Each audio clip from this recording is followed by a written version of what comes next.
Esta conferencia comenzará a grabarse. Muy bien, pues bona tarda a tothom, buenas tardes. Bienvenidos i benvinguts a una nova sessió de formació del capítol ISAC a Barcelona. Avui tenim una sessió amb la Maria Loza, una sessió sobre privacitat o titulada Biometria i protecció de datos, estado de la qüestió. La sessió serà en castellà, la sessió serà en espanyol. Pero como siempre, permitidme un par de minutitos como presidente del capítulo ISAC a Barcelona para dirigir unas palabras a los asociados y asociadas del capítulo y a todos los que participáis y colaboráis en los actos de ISAC a Barcelona. Com deia, la sessió serà enregistrada i queda després a disposició vostra tant des de la web d'ISAC com des dels canals de YouTube, on podeu trobar totes les sessions anteriors. Us prenc un parell de minuts, o li prenc a la Maria, amb el seu permís, un parell de minuts per posar-vos al corrent d'algunes activitats que estem duent a terme des del capítol. Una d'elles és precisament amb l'ICAP, del qual la ponent d'avui, la Maria, també en forma part.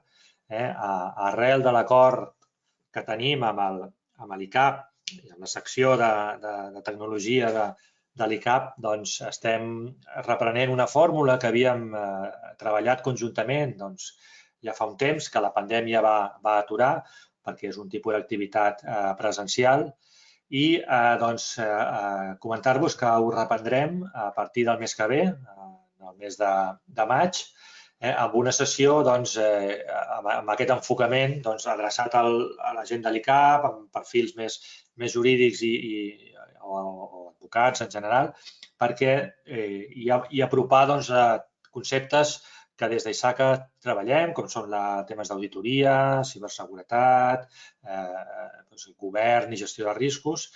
I en aquest cas començarem amb una sessió, amb una ponència, titulada La ciberseguridad en los despachos de abogados, precisament, com el seu títol indica, adreçat a aquest col·lectiu dels advocats i dels despatxos, saber quines pautes o quins principis o quines mesures de seguretat haurien de tenir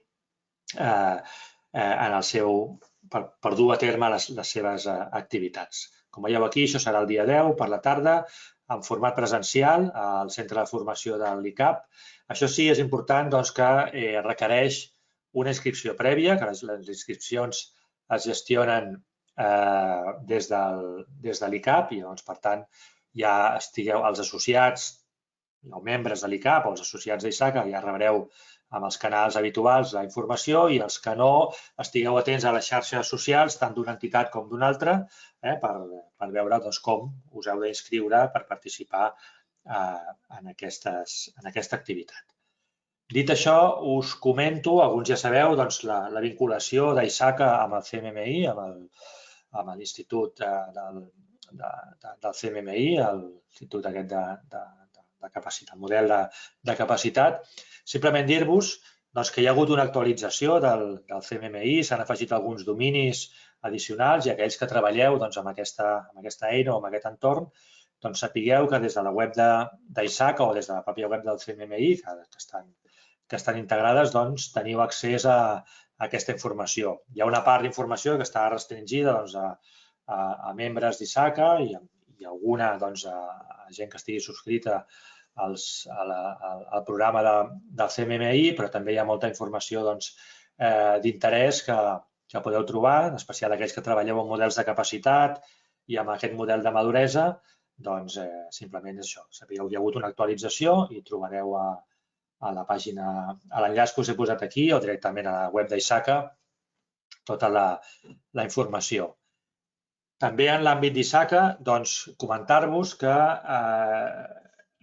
s'han posat en marxa un conjunt de webinars adreçats a parlar de ChatGPT, això que tenim tant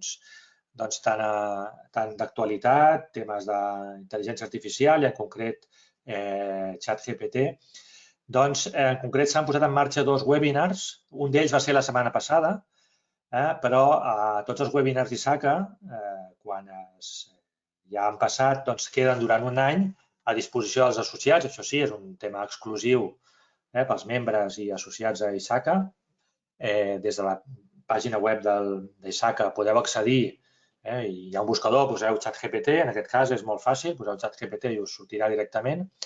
Tant el webinar que es va fer la setmana passada, podeu accedir i visualitzar-lo, com la segona part, que es farà el dia 16 de maig, d'aquí un mes aproximadament, en el qual us podeu inscriure i participar en aquest webinar. L'avantatge de fer-lo online és que podeu interactuar, en aquest cas són 4 experts internacionals en la matèria, i podeu fer preguntes i interactuar durant la sessió. En qualsevol cas, ja sigui el webinar arxivat o en directe, us dona accés a un CPE, per a aquells que heu de mantenir les vostres certificacions i obtenir CPEs, és una altra manera també d'obtenir aquests CPEs. I ja per acabar, ja apropant-nos més a l'activitat del capítol, informar-vos que ja hem començat, de fet aquesta setmana comencen els cursos de preparació als exàmens de les certificacions, tant CISA, la d'Auditor, i la de CISM, la gestió de la seguretat. Són formacions online que fem des del capítol. Si esteu interessats en aquestes formacions, crec que les d'aquesta setmana potser ja no arribareu, però contacteu amb el capítol directament a aquesta adreça o a través de la pàgina web i si no és per aquesta edició, per les properes que anem fent al llarg de l'any, sapigueu que podeu fer aquestes formacions, es fan en castellà o en català, també preparant l'examen amb material en castellà o en català i després l'examen, que l'examen és online, que també podeu escollir l'opció, això sí, l'examen en castellà o en anglès, però podeu triar l'idioma sempre. Doncs dit això, només recordar-vos que hem tingut o hi ha hagut alguna incidència a la pàgina web d'ISACA Internacional, ISACA.org, que és on nosaltres, com a capítol, carreguem els CPEs que aneu obtenint a sessions com aquestes, de congressos, etc. Hi ha hagut alguna incidència i pot ser que no veieu reflectits els CPEs del mes de març o d'aquestes últimes jornades o de la jornada anterior, per exemple. És un tema no del capítol de Barcelona, sinó d'ISACA Internacional, que estem mirant de gestionar amb ells. Llavors, quan estigui resolt, ja us apareixeran i sapigueu que sempre, de forma manual, vosaltres podreu carregar els CPEs. Quan us arriba l'avís de part del Carles, en aquest cas, o del capítol, doncs sempre manualment els podeu informar també directament. Però mirarem que es pugui resoldre perquè, com sempre, de forma automàtica quedi solventat. Doncs ara sí, dit això, comencem la sessió d'avui i canvio d'idioma perquè sé que hi ha gent de fora connectada. Como decía, iniciamos ahora sí la sesión de formación de hoy de ISACA Barcelona, en este caso acompañados por una profesional, por una persona experta como es María Loza. Os hago una breve introducción. Ella es abogada, colegiada en el ICAP, en el Colegio de Abogados de Barcelona. Es doctora en Derecho y está especializada en protección de datos y privacidad y tiene experiencia en estos temas de más de 15 años.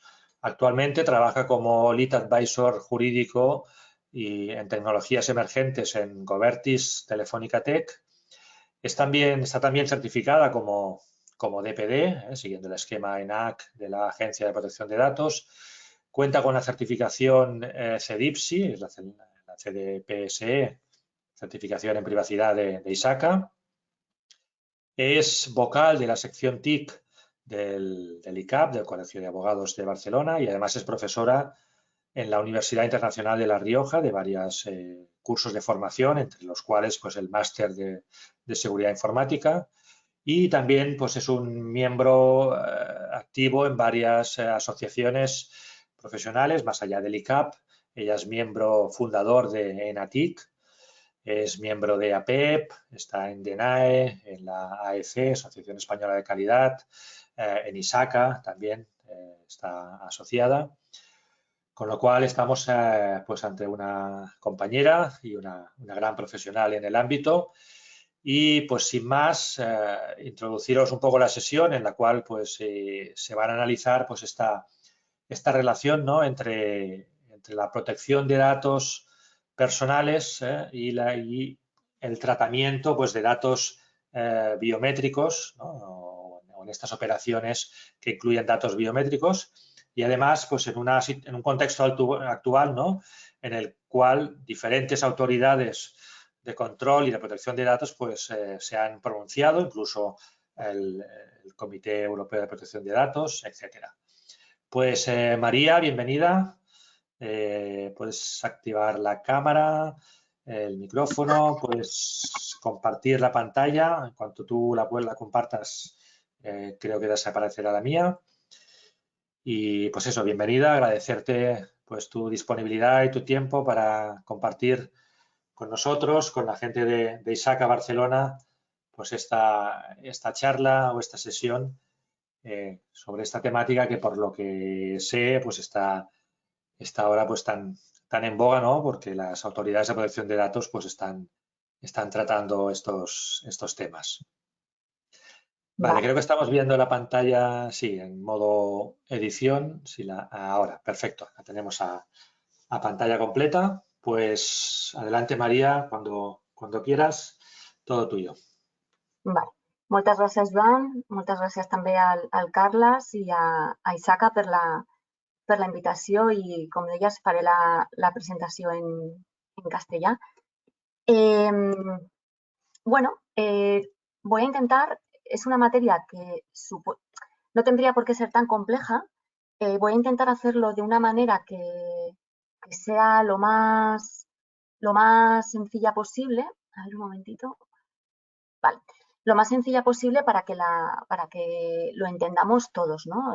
Es decir, tanto juristas como no juristas. Bueno, los juristas seguramente lo podrán encontrar un poquito más sencillo, ¿no? Pero prefiero, para que todos lo podamos entender, al menos las cuestiones básicas, voy a intentarlo hacerlo de la manera más sencilla posible. Entonces, bueno, como veis aquí, hay muchos titulares que últimamente vemos en prensa, ¿no? Por ejemplo, que las universidades en el año 2021 no podrán usar el reconocimiento facial para lo que es la realización de exámenes, lo que se conoce como el proctoring. Recientemente hemos tenido una resolución aquí de la Autoridad Catalana de Protecció de Dades, la PDeCAT, sancionando precisamente esto a una universidad, la utilización de estos sistemas. También, por ejemplo, que los bancos no podrán exigir a los clientes sus datos biométricos. Esto es una noticia del año 21. Recientemente también, este año, hay un informe, una consulta de la Agencia Española de Protección de Datos en la que se cuestionaba el uso de la huella dactilar para acceder a los estadios de fútbol. Ya veremos exactamente un poquito esta resolución. También la Agencia Española se pronunció en el año 2020 sobre si las empresas de seguridad privada podían utilizar el reconocimiento facial. Y también los datos biométricos, no podemos olvidarnos que también está incluido todo el tema del reconocimiento facial y aquí vemos como la Agencia de Protección de Datos o la Autoridad de Control francesa, la CNIL, en este caso notificó a Clearview, que todos conocéis ya el caso de Clearview, que cesase en el uso de la recogida de imágenes obtenidas en Internet, ¿no? Y también incluso que en Estados Unidos se está prohibiendo el uso del reconocimiento facial. Entonces, esto nos da una idea de que es una preocupación que no solo afecta a los europeos, que quizá podamos estar un poquito o tengamos unos sentimientos diferentes, ¿no?, en cuanto a la privacidad, sino que es algo que trasciende fronteras y que nos preocupa a todos, ¿no? También hay que distinguir entre lo que son las técnicas biométricas de lo que son las finalidades de los tratamientos de protección de datos. Es decir, tenemos diferentes técnicas de primera, de segunda generación, con unas o fuertes o suaves, ¿no? Es decir, las fuertes lo que van a hacer es, a través de la captación de determinadas características, el reconocimiento facial o la huella dactilar o incluso el iris u otras características relativas al cuerpo, ¿no?, de una persona, a otras más suaves como podría ser la captación de la voz, la forma de andar o el comportamiento, ¿no? Entonces, cada técnica tiene un impacto diferente en la privacidad, ¿no? Y va a depender, por supuesto, de la propia técnica y también de la finalidad del tratamiento, porque no es lo mismo identificar a una persona que incluirla en un determinado conjunto de personas, ¿no? Categorizarla en un grupo o detectar lo que es el reconocimiento de emociones, ¿no? Entonces, tiene un impacto diferente. Pero lo importante aquí es, más allá de la técnica que se utilice, es la finalidad para la cual vamos a utilizar estos datos biométricos, ¿no? O estas técnicas biométricas. Normalmente estaremos pensando siempre en la finalidad de la identificación, que ahora veremos la diferencia con la verificación o autenticación, ¿vale? Porque tiene trascendencia esta distinción. Pero tenemos que tener presente estas cuestiones porque aunque parezca menos intrusivo el reconocimiento de emociones, puede llegar a ser también bastante intrusivo en nuestros derechos, ¿no? Porque además cada vez somos capaces de captar diferentes indicadores, ¿no? Por ejemplo, las ondas cerebrales con estos dispositivos BCI o cualquier otro dato que podemos captar en un futuro, que además si combinamos todas estas técnicas podemos obtener lo que son perfiles muy, muy completos o incluso con el reconocimiento facial podríamos cumplir estas tres finalidades, tanto la identificación como la categorización o el reconocimiento de emociones, ¿no? Dicho esto, vamos a establecer unos conceptos, ¿no? ¿Qué es un dato biométrico? Pues aquí tenéis la definición que nos da el Reglamento de Protección de Datos, que son aquellos datos personales que a través de un tratamiento técnico específico, esto es importante, tiene que haber un tratamiento técnico concreto, que podamos, a través del análisis de las características físicas, fisiológicas o conductuales de una persona, podamos confirmar bueno, la identificación de una persona, ¿no? Podamos obtener la identidad de una persona. Como datos de categoría especial, sabéis que los datos personales, hay unos datos, digamos, más sensibles que se les denomina datos de categoría especial. Entre esas categorías, como podrían ser los datos de salud u otro tipo de datos relativos a la orientación sexual o cualquier otro tipo de categoría especial de datos, están incluidos los datos biométricos, pero únicamente aquellos, o por lo menos la definición dice, aquellos dirigidos a identificar de manera unívoca a una persona física, ¿vale?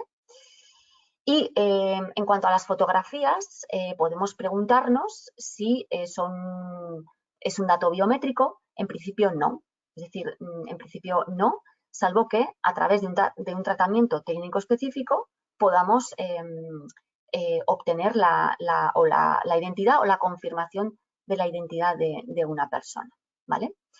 Además, también el considerando 51 del reglamento nos aclara que no tendremos que incluir las fotografías sistemáticamente dentro de las categorías especiales de datos, ¿no? Porque nos recuerda que únicamente datos biométricos son aquellos, como hemos visto, que nos van a permitir la identificación o la autenticación o verificación de la persona. Es decir, una fotografía no es un dato biométrico per se, sino solo cuando nos permita esta identificación o autenticación unívocas, ¿vale? Dicho de otra manera, una fotografía es un dato personal porque es un dato relativo a una persona física identificada o identificable y un dato biométrico solo será, bueno, es un dato personal, por supuesto, y solo será, hablo con los criterios que tenemos a día de hoy, ¿vale? Y luego vamos a ver si vamos a exponer los criterios que hay a día de hoy por parte de las diferentes autoridades de control y del Comité Europeo de Protección de Datos. En general, se entiende que el dato biométrico será una categoría especial de datos cuando nos permita esa identificación unívoca, ¿vale? Lo he puesto así en colores para que se pueda entender mejor. Cuando nos permita la identificación está en verde, ¿no? Y cuando nos confirme esa identidad será una autenticación o verificación. ¿vale? Es decir, si solo autenticamos la identidad, no será un dato de categoría especial. Ya en el año 2012, el Comité Europeo de Protección de Datos, que antes se denominaba el Grupo de Trabajo el artículo 29, emitió un dictamen en el que estableció esta distinción entre la identificación y la verificación. La identificación sería esa correspondencia uno a varios, es decir, el ejemplo clásico sería cuando pues, recogemos unas huellas y queremos saber a quién pueden pertenecer, ¿no? En una escena de un crimen, pues vamos a la base de datos y las cotejamos con los datos que ya tengamos, ¿no? Ese sería el ejemplo clásico. Y luego tendríamos el concepto de la verificación o autenticación, que sería una correspondencia uno a uno, ¿no? Es decir, en este caso, la plantilla biométrica la tendríamos, el usuario la tendría en su control y tendría que utilizar la plantilla y a su vez, por ejemplo, la huella, en este caso, ¿no? Dactilar necesitaría esas dos cuestiones para hacer esa verificación. Entonces, sería una correspondencia uno a uno y no uno a varios. Esto tiene trascendencia por lo que comentábamos ahora, que en este caso no se consideraría una categoría especial de datos con las consecuencias que ello tiene. Aquí os dejo también, en alguna diapositiva pasaré un poquito más deprisa para no alargar la sesión, pero quería que tuvierais toda la información. Aquí un documento de la Agencia Española de Protección de Datos que elaboró junto con el Supervisor Europeo de Protección de Datos, que lo ha titulado 14 equívocos en relación a la identificación y autenticación biométrica, que ahí tenéis el enlace. Pero bueno, podemos destacar la afirmación cuando dice que el uso de datos biométricos es igual de intrusivo que cualquier otro sistema de identificación o autenticación, que esto no sería así porque revela más información de un sujeto, ¿no? Este tipo de técnicas. O la identificación o autenticación es precisa, bueno, existen los falsos positivos y los falsos negativos, ¿no? O, por ejemplo, cuando el proceso de identificación o autenticación no se puede burlar, pues bueno, hoy en día nada es inexpugnable y se puede burlar. También este tipo de técnicas. O que la información biométrica no está expuesta. Bueno, para bien o para mal, las características fisiológicas las llevamos siempre puestas, ¿no? Entonces, por ese lado sí que las podríamos considerar que están expuestas, ¿no? Bueno, aquí os dejo el documento que es bastante interesante. Entonces, ¿qué requisitos tenemos que tener en cuenta para el tratamiento de datos biométricos? Sobre todo, además de los requisitos que tengamos que tener en cuenta para cualquier tratamiento de datos personales, es muy importante la base de legitimación. En cualquier tratamiento de datos personales, sin base de legitimación, no podemos hablar de tratamiento de datos legítimo, ¿no? O lícito. Entonces, este punto cobra una gran importancia, como veremos a continuación, en el ámbito de los datos biométricos. Porque a veces se puede pensar que se dispone de una base de legitimación y no es así. Aquí veis las 6 bases de legitimación que existen: el consentimiento, el cumplimiento de una obligación legal o la ejecución de un contrato, entre otras. Y si estamos hablando de características de categorías especiales de datos, además necesitaremos levantar la prohibición, porque como regla general el tratamiento de categorías especiales de datos está prohibido. Entonces necesitamos acudir a una de las excepciones del artículo 9 del RGPD para poder llevar a cabo ese tratamiento de datos. Y además, también tenemos que tener en cuenta cuando el tratamiento se produce en el contexto laboral o en otro contexto en el que haya una relación de desequilibrio entre el interesado, el titular de los datos y el responsable, que podría hacer que ese consentimiento, si es que se solicita el consentimiento, pues se pudiera entender que no es libre, ¿no? Tenemos que distinguir estos supuestos de otros supuestos en los que en nuestra vida diaria, pues libremente e individualmente podamos consentir a determinados tratamientos. Esto es importante. Y en segundo lugar, tendremos que hacer una evaluación de impacto en protección de datos o un análisis de riesgos. La evaluación de impacto será obligatoria cuando estemos ante categorías especiales de datos, por tanto, identificación de la persona, y si no estuviéramos ante categorías especiales de datos, bueno, un análisis de riesgos. Os dejo aquí también el enlace a un documento de la Agencia Española de Protección de Datos, donde analiza también diferentes requerimientos o cuestiones a tener en cuenta en este caso. Una resolución importante o interesante en este punto es la que comentábamos al inicio, de que se consultaba, en 2019 se consultó por parte del sector de la seguridad privada si podrían utilizar sistemas de videovigilancia que pudieran incorporar, por ejemplo, reconocimiento facial. Y aquí la agencia concluye que no, porque, en resumidas cuentas, no hay una base de legitimación válida. Es decir, la base de legitimación que se pretendía no era la correcta, porque la Ley de Protección de Datos establece una base de legitimación para lo que es la videovigilancia, digamos, ordinaria, ¿no?, sin reconocimiento facial, y no podemos extender esta base de legitimación a otras técnicas más complejas, como el reconocimiento facial, y, por supuesto, necesitamos levantar esa prohibición del tratamiento de categorías especiales de datos, que aquí, en este caso, no teníamos un supuesto que se pudiese levantar esa prohibición. Y también se hizo una consulta por parte del sector bancario, si podían utilizar el reconocimiento facial, por ejemplo, para identificar a los clientes en el ámbito de lo que es la Ley de Prevención del Blanqueo de Capitales, ¿no? Y así, pues, prevenir el fraude, etcétera.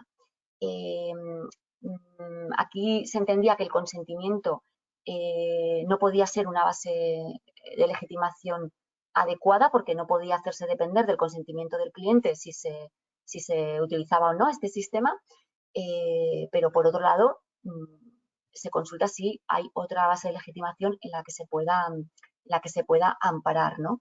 Aquí la agencia recuerda que hay que hacer una interpretación restrictiva de lo que son las excepciones para poder realizar tratamientos de categorías especiales de datos, y concluye que en este caso no nos podemos amparar en ninguna de estas excepciones, porque además hay que recordar que esta excepción debería estar prevista también en una norma con rango de ley. Y además, bueno, en el supuesto en el que se pretendían amparar, que era el 9.2G, pues no se daban los requisitos para poder hacerlo, ¿vale? No voy a entrar en demasiados detalles. En el caso del control de acceso al lugar de trabajo, ¿no?, el fichaje a través de huella, que es lo que de un tiempo a esta parte, pues, teníamos más por la mano. La Autoridad Catalana de Protecció de Dades tiene una posición en la que considera que el artículo 9, es decir, la prohibición de tratamiento de categorías especiales de datos, incluye tanto los sistemas de identificación como de autenticación. Incluye ambos sistemas. Por lo tanto, siempre vamos a estar hablando de categorías especiales de datos. Aquí da igual si es uno a uno o uno a varios, ¿vale? Esta es la postura de la autoridad catalana, y siguiendo esta línea, aquí, por ejemplo, podemos ver varias resoluciones. Una en la que se dice que, lógicamente, no hay una base de legitimación válida. El Estatuto de los Trabajadores no es suficiente, no es una base de legitimación suficiente para poder utilizar este tipo de datos, de sistemas biométricos de acceso, ¿no? Y para determinadas zonas, pues imaginemos unos servidores o algún tipo de infraestructuras críticas o algún otro sistema concreto, pues podría valorarse según las circunstancias. Y luego aquí hay otra resolución en la que se explaya más en la fundamentación jurídica, pero vamos, viene a decir que los datos biométricos, que incluyen tanto la identificación como la autenticación, son siempre categorías especiales de datos, y lo son, por supuesto, la huella y también la firma en una tableta, ¿no? Bien, y en la Agencia Española de Protección de Datos podemos ver una evolución. Si analizamos todas las resoluciones, podemos ver una evolución que ahora vamos a ver esa evolución, ¿no? En un primer momento, y hablamos de 2018, la Agencia Española sancionó a un gimnasio por establecer el sistema de acceso a través de huella, ¿no? La agencia consideraba que no superaba el juicio de idoneidad, necesidad y proporcionalidad. Pero el gimnasio recurrió y la Audiencia Nacional anuló esta sanción de la agencia española. Y a partir de aquí observamos una permisividad, ¿no? Una admisión de este tipo de sistemas, ¿no? Aquí os cito 2 resoluciones, pero hay más, hay bastantes más en las que se admite este tipo de sistemas siempre que con unos determinados requisitos. Incluso nos indican que la base de legitimación se refiere al artículo 9, por lo tanto, estamos hablando de categorías especiales de datos en este caso, y nos indica cuál podría ser esa base de legitimación, ¿no? Pues que el tratamiento es necesario para el cumplimiento de obligaciones del responsable de tratamiento y unido con la ejecución del contrato laboral. Y lo mismo aplicaría en el caso de la administración pública, ¿no? Que también tiene estos sistemas de acceso. Si os fijáis, estamos hablando de un periodo del año 2018 a 2020. En el año 21 se publica la Guía de Relaciones Laborales. La agencia española mantiene esta distinción de verificación y autenticación. Recordamos que esta distinción viene o trae causa de un informe del Grupo de Trabajo, el artículo 29, el actual Comité Europeo de Protección de Datos, ¿no? Y en esta guía la agencia recomienda optar por los sistemas 1 a 1, es decir, por los sistemas de verificación o autenticación, porque entiende que son menos intrusivos, porque el patrón biométrico estaría en poder del interesado y no serían categorías especiales de datos, ¿vale? Bien, y para ambos sistemas de identificación o de verificación o autenticación, nos relata aquí una serie de garantías, no vamos os las dejo aquí, las tenéis en la guía, y bueno, simplemente que cuando habla de los sistemas de identificación biométrica hay que hacer, como veíamos, una evaluación de impacto. Bien, ya en el año 21 comenzamos a ver un cambio, ¿no? Es decir, estas resoluciones son por fichaje a través de huella, ¿vale? De huella de acceso normalmente al centro de trabajo. Y aquí la sanción es por no haber realizado la evaluación de impacto, ¿vale? Es decir, no sanciona por otro motivo que no sea el no haber realizado la evaluación de impacto. Pero es muy interesante que comencemos a ver los argumentos que la agencia española ya nos va dando en su resolución, ¿no? Nos dice, por ejemplo, o exige una acreditación exhaustiva de la necesidad y la proporcionalidad del sistema. Quizás esto os pueda parecer un poco teórico, acreditar la necesidad y la proporcionalidad del sistema, pero para nada es teórico, de hecho es vital. Si no superamos este juicio de necesidad y de proporcionalidad, no podemos seguir con el tratamiento de datos. O sea, es muy, muy, muy importante. Incluso la agencia dice que se considera que pueden existir sistemas alternativos o que no se explica por qué es necesario utilizar el sistema y que las empresas tienen que utilizar altos niveles de responsabilidad proactiva y diseño por defecto para demostrar que ese sistema es necesario y proporcional. Y fijaros, dice, acreditar medidas técnicas menos intrusivas que no existen o no funcionarían. Fijaros. Bien, otra resolución también por sistema de fichaje a través de huella, también sanciona por no haber realizado la evaluación de impacto, pero vamos a detenernos aquí en lo que es la legitimación, que aquí la agencia ya nos dice que la obligación de realizar el registro de jornada, sabéis que es obligatorio por el Estatuto de los Trabajadores hacer este registro de jornada, implica solo la necesidad de hacerlo, o la obligación de hacerlo, mejor dicho, pero no de hacerla utilizando datos biométricos. Hay una gran diferencia ahí, ¿vale? Por lo tanto, no podríamos ampararnos en esa obligación de hacer el registro de jornada para poder utilizar el sistema a través de datos biométricos. Y en cuanto a la necesidad y la proporcionalidad del sistema, fijaros que, bueno, la necesidad y la proporcionalidad es la primera parte de una evaluación de impacto. Siempre que hacemos una evaluación de impacto, tenemos que hacer este análisis, ¿no? Y tiene que ser exhaustivo, según nos dice la agencia, ¿no? Tenemos que ver la idoneidad del sistema. Normalmente la medida va a ser idónea porque puede conseguir el objetivo propuesto. La complejidad va a ser demostrar la necesidad de la medida, ¿no? Porque si no supera el juicio de necesidad, ya no tendríamos que entrar a valorar el tercer requisito, que sería la proporcionalidad, ¿no? Entonces, si no cumplimos estos 3 requisitos, no podríamos acudir a estos sistemas de control horario a través de la huella, porque no serían imprescindibles. En esta otra también resolución, seguimos en el año 21, nos vuelve a repetir que es necesario tener altos niveles de responsabilidad proactiva y que tenemos que demostrar que no existen medidas menos intrusivas o que de existir no funcionarían, ¿vale? También destacar de esta resolución que la agencia dice que ante el interés creciente en utilizar estos sistemas en diferentes ámbitos y la constante preocupación de la autoridad de control, que también es compartida con otras autoridades, bueno, pues aquí hace alusión a un documento del año 2003 del actual comité o del anterior grupo de trabajo, el artículo 29, y el dictamen que comentábamos antes del año 2012, ese que hacía esa distinción entre identificación y verificación, y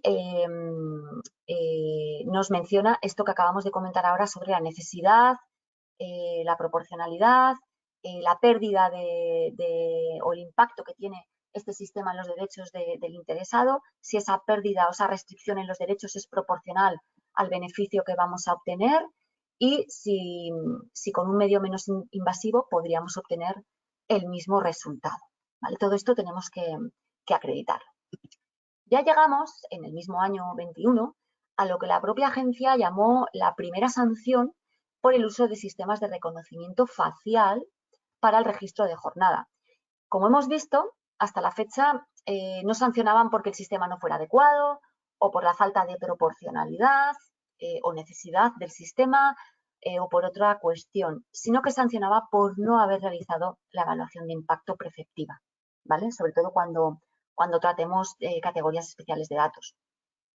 Aquí ya, en esta sanción, nos va a sancionar por no disponer de una base de legitimación adecuada, ¿vale? Aquí ya sanciona precisamente por ello. Y sobre la necesidad y la proporcionalidad de medida, aquí veis literalmente, he cogido párrafos de la resolución que son bastante ilustrativos, en la que nos dice que los responsables del tratamiento tienen que garantizar que la evaluación de la necesidad y la proporcionalidad de la medida considere una evaluación exhaustiva de opciones alternativas menos intrusivas. Evaluación exhaustiva. Hay que documentar la viabilidad de otras opciones, compararlas todas y documentar las conclusiones. Sobre la necesidad, implica que hay que hacer una evaluación combinada sobre todas las circunstancias que concurren. Y una frase que bastante contundente es que la necesidad no tenemos que confundirla con utilidad. No, mira, es que los trabajadores se olvidan las tarjetas y así es más cómodo, me lo han pedido ellos mismos. No tenemos que confundir la necesidad con la utilidad del sistema, ¿no? Bien, también fijaros que indica la agencia que hay que incluir un análisis de los errores y alude a las tasas de falsos negativos o de falso rechazo. Y cuando haya decisiones que afecten jurídicamente a una persona, también habrá que incluir, como exige el propio Reglamento de Protección de Datos, la intervención humana y la posibilidad de impugnar esa decisión, ¿no? Y sobre la base de legitimación, pues lógicamente, como hemos comentado, no podríamos ampararnos simplemente en una de las bases del artículo 6, sino que tendríamos que acudir al artículo 9.2 y levantar esa prohibición de la utilización de categorías especiales de datos. Bien, en cuanto a los exámenes online, el proctoring que veíamos al inicio, ¿no? Aquí hubo una consulta que se hizo a la agencia española, sobre todo a raíz también del contexto del COVID, de poder utilizar estos sistemas de proctoring para la identificación de los alumnos, ¿no? Y aquí la agencia básicamente indica que, bueno, que aquí el consentimiento no podría considerarse libre, que habría que ofrecer un medio alternativo y además la base de legitimación no podría ser el interés público esencial, que el interés público esencial es una de las excepciones que se incluyen en el artículo 9.2 para poder utilizar estos sistemas, porque hace falta una norma con rango de ley y además que esta norma incluya las garantías adecuadas, cosa que no estaba en ese momento en la Ley Orgánica de Universidades, ¿no? Entonces, no se justificaba la necesidad del tratamiento y tampoco podíamos decir que había beneficios para el interesado en la utilización de estos sistemas. Aquí también en relación a estos sistemas hay una resolución de advertencia emitida por la Agencia Española a otra universidad en la que esta universidad concretamente había establecido, había hecho su evaluación de impacto, había establecido sistemas alternativos, por lo tanto, la base de legitimación, si no recuerdo mal, era el consentimiento. Y aquí lo que la Agencia Española le indica es que no se justifica la necesidad del tratamiento, que no hay que confundir necesidad con conveniencia y que no, como no se justifica la necesidad del tratamiento, no se puede aceptar su utilización, ¿vale? Y en cuanto a la sanción que hemos conocido recientemente, en este caso de la autoridad catalana, por el mismo motivo, llega a la misma conclusión, pero por diferentes razonamientos, ¿no? Aquí la universidad lo que alegaba es alegaba que era un procedimiento de verificación y que por lo tanto no se consideraba categorías especiales de datos y que además esto generaba, el tener otro criterio generaba indefensión jurídica porque claro, si no se compartían la misma interpretación del propio reglamento de protección de datos, pues esto la universidad entiende que le generaba indefensión, ¿no? Y aquí la autoridad catalana afirma que, bueno, que mantiene el criterio que hemos visto antes de considerar que los datos biométricos son categorías especiales de datos siempre, porque incluyen tanto la identificación como la verificación y que van a ser siempre categorías especiales de datos, ¿no? Y que como no hay esa norma con rango de ley que habilite a ese tratamiento, no tenemos una excepción, como decíamos, a la que podamos acudir para poder tratar categorías especiales de datos, pues que no podemos llevar a cabo el tratamiento. Y también acude a los criterios jurisprudenciales, en este caso del Tribunal Constitucional, sobre lo que es el juicio de proporcionalidad, ¿no? Para ver si una medida es restrictiva a un derecho fundamental, sea de protección de datos o cualquier otro derecho fundamental, tenemos que acudir a estos tres juicios que hemos visto antes, el juicio de idoneidad, necesidad y proporcionalidad, y también lo trae aquí la autoridad catalana porque tiene que analizarse, ¿no? Y bueno, y sanciona por una infracción muy grave por tratamiento de datos sin que concurra una de las circunstancias que permiten este tratamiento de categorías especiales de datos. Ya para terminar, por si también lo habéis oído recientemente, en cuanto al acceso biométrico a los estadios, aquí se hizo una consulta por parte de la Comisión Estatal de la Violencia, el Racismo, la Xenofobia y la Intolerancia para ver si a través de un acuerdo se podían establecer una serie de medidas que permitiesen la identificación unívoca de los aficionados para acceder a los estadios, ¿no? Aquí, bueno, al final lo que se concluye es que no se dispone de esta base de legitimación. Sí que la agencia española indica que hay una dificultad para ver cuándo estamos ante un proceso de identificación o de autenticación, que tendríamos que atender al caso concreto, cosa que esto ya dijo también en la consulta que hicieron las universidades. Pero aquí es interesante, me parece interesante traer a colación que la agencia española indica que este criterio queda supeditado a lo que pueda establecer el Comité Europeo de Protección de Datos. Y ahora veremos por qué. Porque en las directrices del año 22 que ha emitido, estas directrices todavía no han sido formalmente aprobadas, son unas directrices sobre el uso de reconocimiento facial en el ámbito de la aplicación del derecho. aquí parece que se están apartando de ese criterio. Entonces, aquí lo que dice la agencia española es que en cualquier caso, en este caso, como estamos hablando de identificación, está claro que estamos hablando de categorías especiales de datos y no encontraríamos una base de legitimación, como tampoco la encontramos en el caso del proctoring, del tema de las universidades, o los casos que hemos visto del tema de la seguridad privada, ¿no? O del tema de la consulta también que se hizo en el ámbito del blanqueo de capitales. Por lo tanto, sería un problema también aquí de base de legitimación. Entonces, ¿cuál es el estado que tenemos ahora mismo de situación?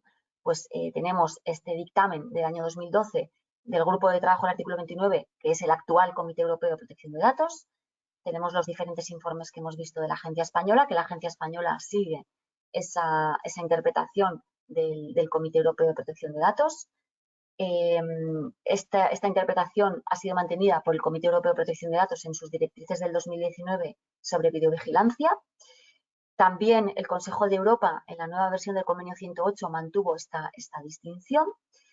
Y en el libro blanco de inteligencia artificial también se habla de la identificación biométrica remota versus la autenticación biométrica.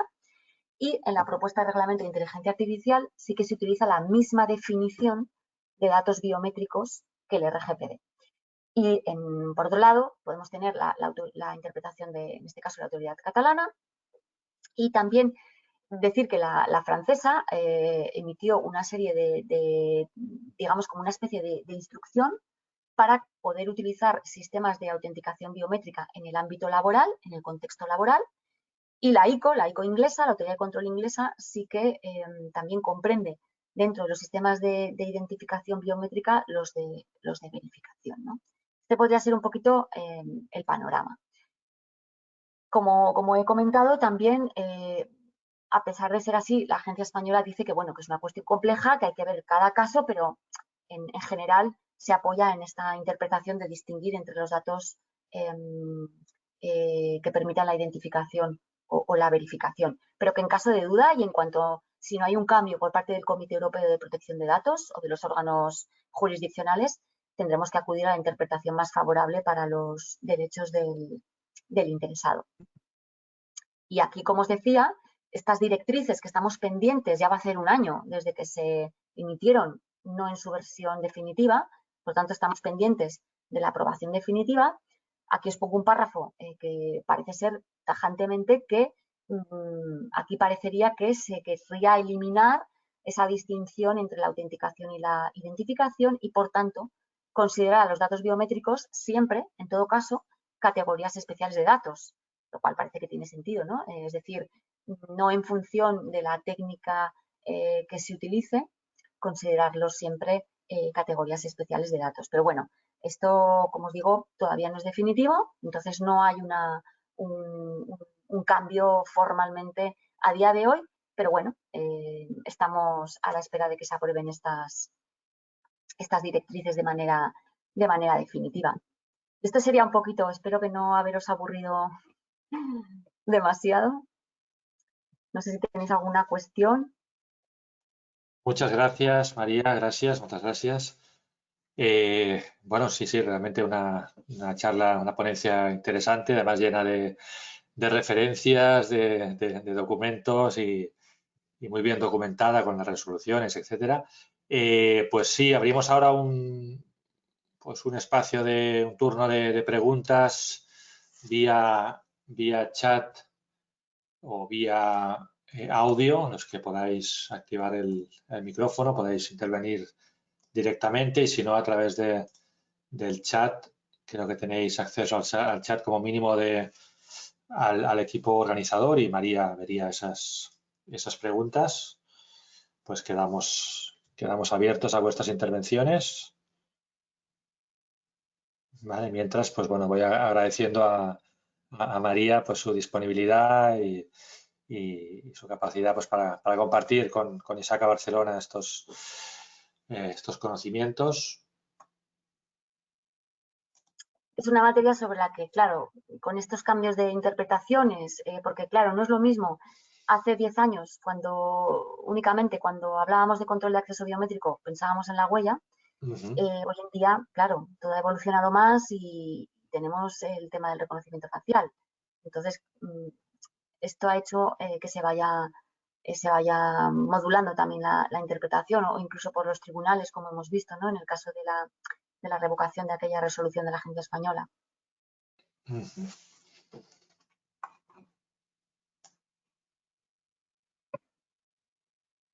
Se m'escolta? Sí, endavant. Francisco, Hola. endavant. Hola, soy Chisco Llebrer desde Palma. A ver, lo primero decir que me ha parecido una exposición magnífica, ¿no? O sea, y yo soy de la parte técnica, no soy de la parte jurídica, pero me ha parecido una exposición magnífica. Y a ver, a mí me gustaría hacer una serie de puntualizaciones. La primera es que estamos hablando de qué es un dato biométrico. Porque por una parte tenemos una definición jurídica y formal muy clara, pero después en la parte técnica, el dato biométrico es simplemente tomar un patrón de 4 puntos del dedo, que este patrón se almacena, donde no se almacena, digamos, la imagen de la huella como haríamos en un DNI, no simplemente son 4 puntos, y estos 4 puntos son los que nos sirven en este equipo específico donde hemos puesto nuestra huella, nos sirven para que nos podamos identificar y autenticar, pues para control de accesos a instalaciones, o para cualquier tipo de función de que estamos indicando de identificación y autenticación. Pero es que realmente son 4 puntos, que estos 4 puntos en la mayoría de los casos no están sujetos a ningún estándar, con lo cual estos 4 puntos, que son ceros y unos, me los llevo a otra instalación con otro equipo distinto, no van a identificar a esta persona. Con lo cual, a mí me gustaría matizar mucho este concepto, que la agencia con definiciones y tecnicismos, pues se lo salta. Y para no enrollarme mucho, si hablamos de proactividad y tomar medidas de seguridad, que es lo que nos exige la agencia, pues para tener la confidencialidad, disponibilidad y demás, es que la huella biométrica es el elemento más seguro. Como anécdota, yo no sé si alguien ha visto en la administración que un funcionario llegue el primero de todos con un montón de carnets identificativos y empiece a fichar para todos. Y esto yo lo he visto físicamente. Con lo cual, el hecho de que tengamos un carnet y que la definición no sea la adecuada, me parece, bueno, y para acabar lo que diría es que las pruebas de idoneidad, necesidad y proporcionalidad, a ver, esto me parece casi un buscar objetivo del Excel. Es algo que es muy subjetivo. ¿Por qué? Pues porque si lo rellena un técnico, tiene unas apreciaciones, y si lo rellena pues, un jurídico, pues tiene otras. ¿Vale? No sé si, bueno, esto ha sido un conjunto de preguntas y de disquisiciones, pero vamos, nada más. Muchas gracias y enhorabuena por la ponencia. Bueno, muchas gracias por tu opinión, por tu comentario. En cuanto al concepto de dato biométrico, muchas veces se ha dicho que precisamente porque el dato biométrico es una conversión a números, ¿no? Sale aquí un número y a partir de ahí, es decir, que no tenemos el dato tal cual, la huella tal cual, sino que vamos a generar ese patrón biométrico. Muchas veces se ha dicho que eso no es un dato personal, pero está fuera de toda duda que eso se considera un dato biométrico, un dato personal. Ese churro, digamos, esos números que tenemos. O sea, que eso no hay ninguna duda en eso. Y luego, en cuanto a acreditar la necesidad y la proporcionalidad, ahora ya voy a dar una opinión personal, esto es una opinión personal mía.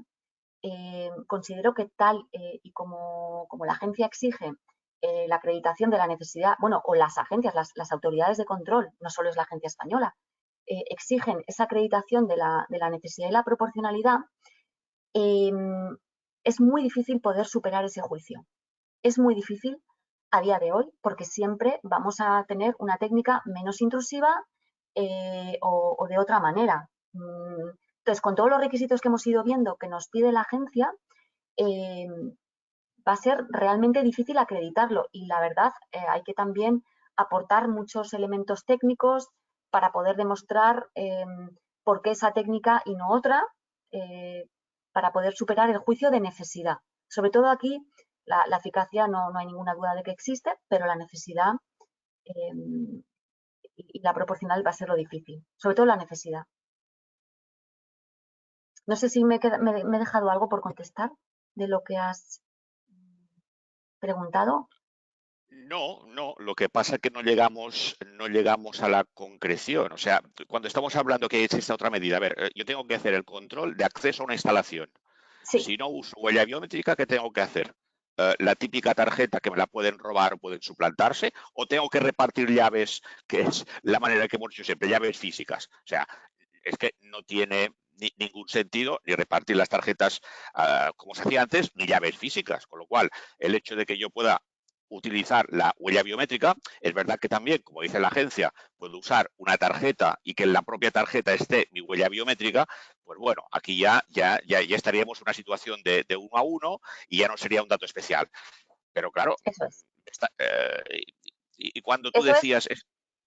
entre comillas, a día de hoy. Puede que cambie el mes que viene, a ver qué criterio emite el Comité Europeo. Eso podría cambiar, pero a día de hoy es correcto, exacto.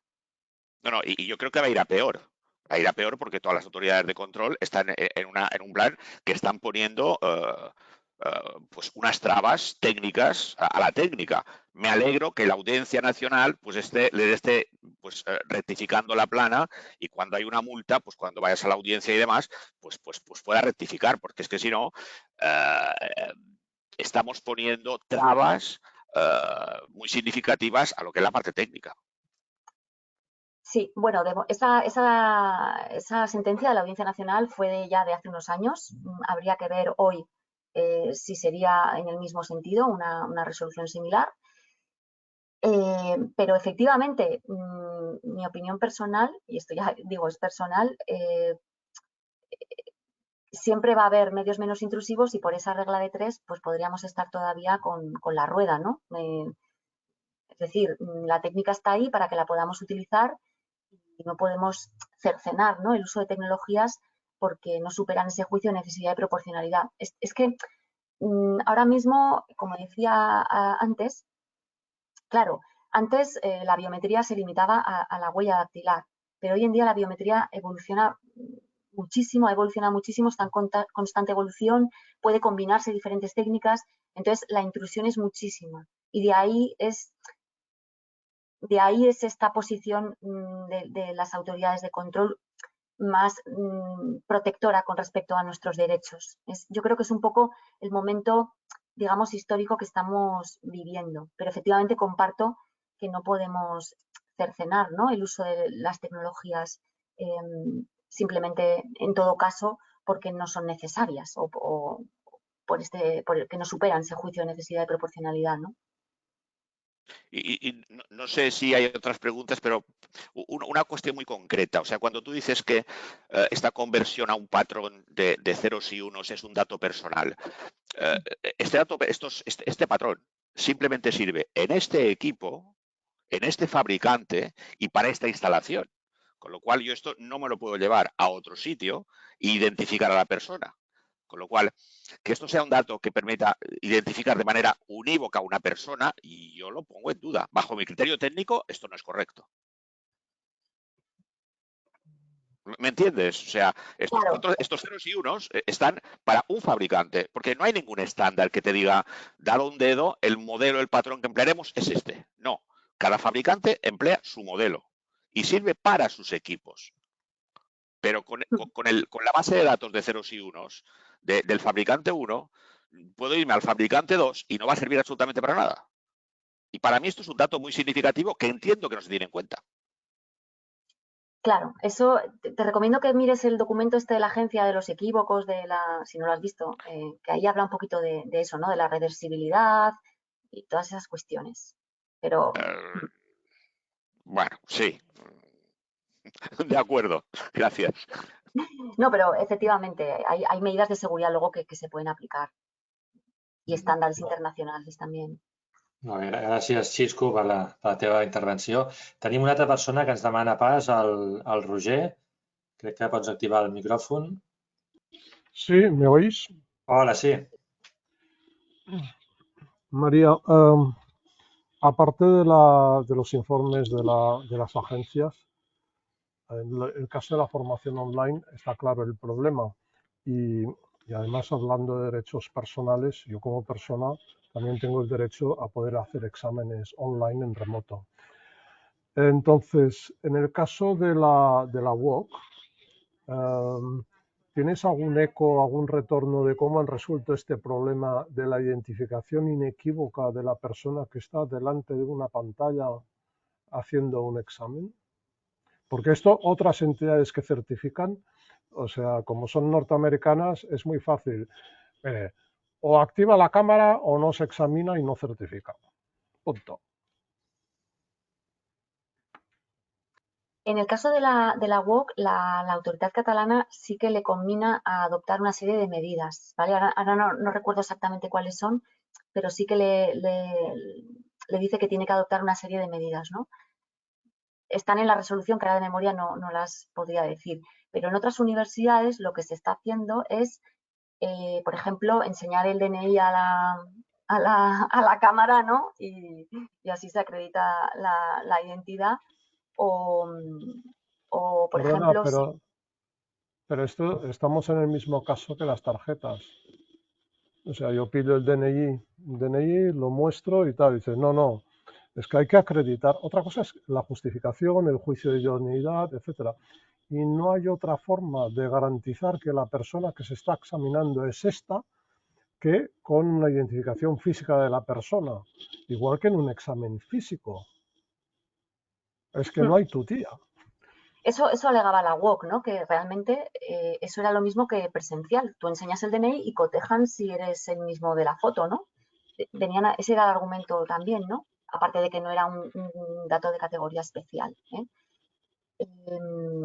Pero en la otra resolución de advertencia, esa que os he incluido de otra universidad, aquí la agencia española lamentablemente no se explayó demasiado en la fundamentación jurídica, pero le vino a decir que la necesidad no era conveniencia. O sea, que no se justificaba la necesidad y punto, y no Es se que, podía utilizar el sistema. Y que si habían venido haciendo los exámenes hasta la fecha sin reconocimiento facial, pues ¿por qué no podían seguir igual? Con otras palabras, pero bueno, venían un poco diciendo algo así, ¿no? bueno, eso como argumentación me parece bastante lamentable, porque es como decir, oiga, si a usted le han robado hasta ahora, ¿por qué pone puerta blindada? Claro, es que ese es el problema del superar el juicio de necesidad. Es que ese es el problema, porque tienes que justificar que hay que no hay medios menos intrusivos o que si los hay no funcionarían. Claro, esto es una Vamos a- afirmación. sí, por eso te preguntaba si tenías algún eco, porque es que yo en verdad no veo solución. En el caso de las tarjetas de control de presencia, pues bueno, pues va a haber un señor en la puerta, etcétera. Ya es difícil, ¿eh? Pero en el caso de un examen online, es que no veo cómo. Bueno, O también el no se alumno hace, tiene que loguinearse, perdón, ¿no? Etcétera. Que también el alumno se tiene que loguinear, etcétera. Los exámenes se pero graban. sí, pero el login no te garantiza, o sea, ya digo, igual que el examen físico. No sé lo que hace la UNED, por ejemplo, ¿no? Porque supongo que harán exámenes online a distancia.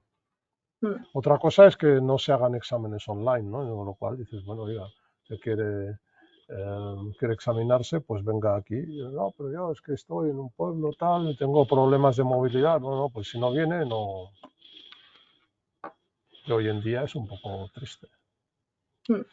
No, Pero te bueno, preguntaba por si tenías algún eco, ¿no? Pero evidentemente si las agencias se enrocan aquí, pues, pues bueno, en algún momento esto tendrá que llegar al Supremo, incluso al Tribunal de Derechos Humanos, para decir, tienen ustedes sí, que lo que sí, transigir con esto para determinados casos. sí, pero lo que sí que es cierto es que una cosa es que podamos cuestionar el argumento de la necesidad y la proporcionalidad, porque al final, de facto, nos va a impedir utilizar este sistema, pero lo que es impepinable es que no hay base de legitimación, ¿vale? El RGPD, el Reglamento de Protección de Datos, es muy claro.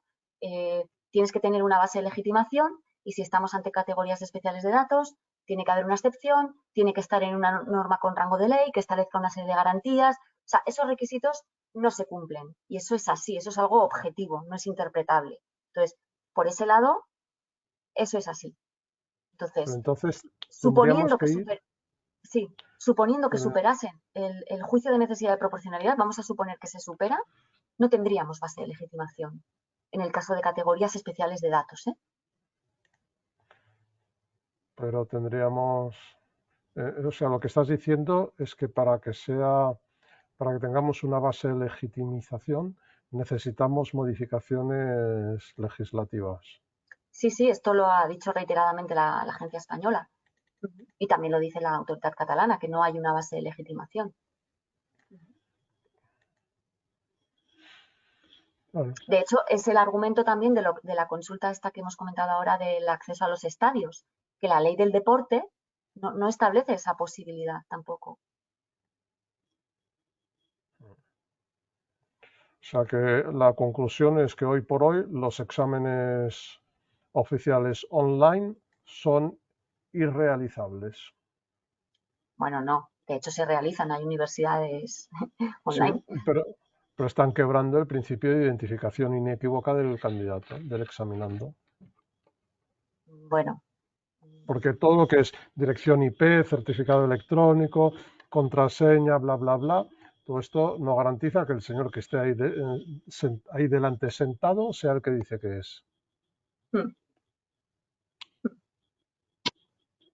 Vale. Pues Quizá lo en que un hay. futuro se modifica la ley y no lo sé, y se establece esta posibilidad.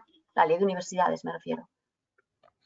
Bueno, de universidades y cualquier tipo de formación Sí. al final. Sí, en el caso de las categorías especiales de datos, ¿eh? En otro caso, también habría que ver. Sí, sí, sí. Ok. Vale, gracias. Nada. Aquí hay una pregunta Venga. sobre si todo acceso biométrico ha de tener una evaluación de impacto. En puridad, si estamos ante categorías especiales de datos, sí, seguro. O sea, tiene que haber una evaluación de impacto. Y si no son categorías especiales de datos, no sería estrictamente necesario, pero sí muy recomendable.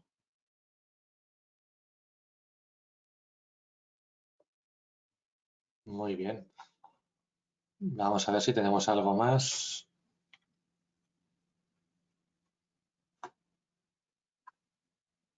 Tenemos un par de minutos. Si alguien quiere hacer una última pregunta o apreciación.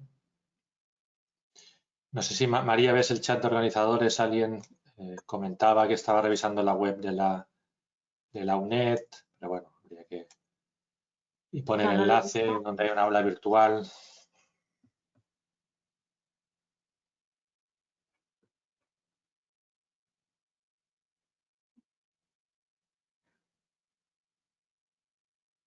Sí, básicamente confirma que utilizan la webcam para realizar los exámenes en la UNED. Claro, pero una cosa habría que ver si se hace algún tipo de reconocimiento facial o de alguna técnica biométrica, porque, por ejemplo, una defensa de una tesis o de un TCM se graba. O sea, el hecho de que se grabe no significa que se utilice una técnica de biométrica.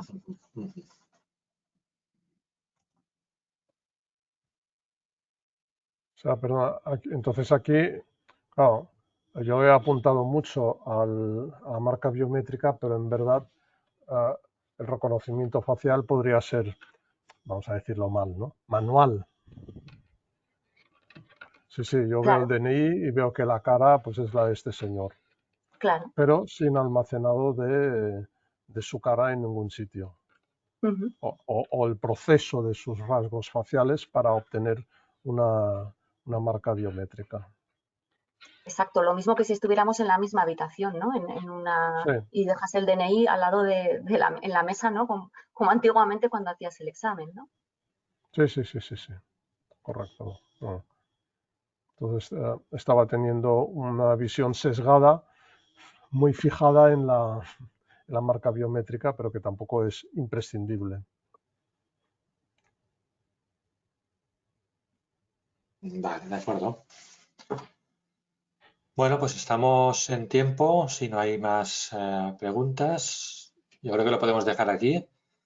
María, nuevamente, muchas gracias por tu participación. Gracias a todos los asistentes que habéis seguido esta esta sesión y a los que habéis participado en este turno de preguntas. Como habíamos dicho, esto queda grabado y en un par de días podéis volver a revisarlo desde la web de ISACA Barcelona o desde nuestro canal. Pues bueno, María, gracias. Encantado de contar con tu presencia. Y nada, pues nos vemos, como os decía antes, el mes que viene, por una parte con esta jornada con el ICAP, los que queráis participar en ella. Y igualmente, independientemente de la sesión con el ICAP, pues en la jornada mensual de ISACA Barcelona que estamos preparando, pues más o menos para la entre la segunda y tercera semana del mes de mayo, con contenidos pues que esperamos que sean de vuestro interés. Muchas gracias y buenas tardes. Bona tarda a tothom i a reveure.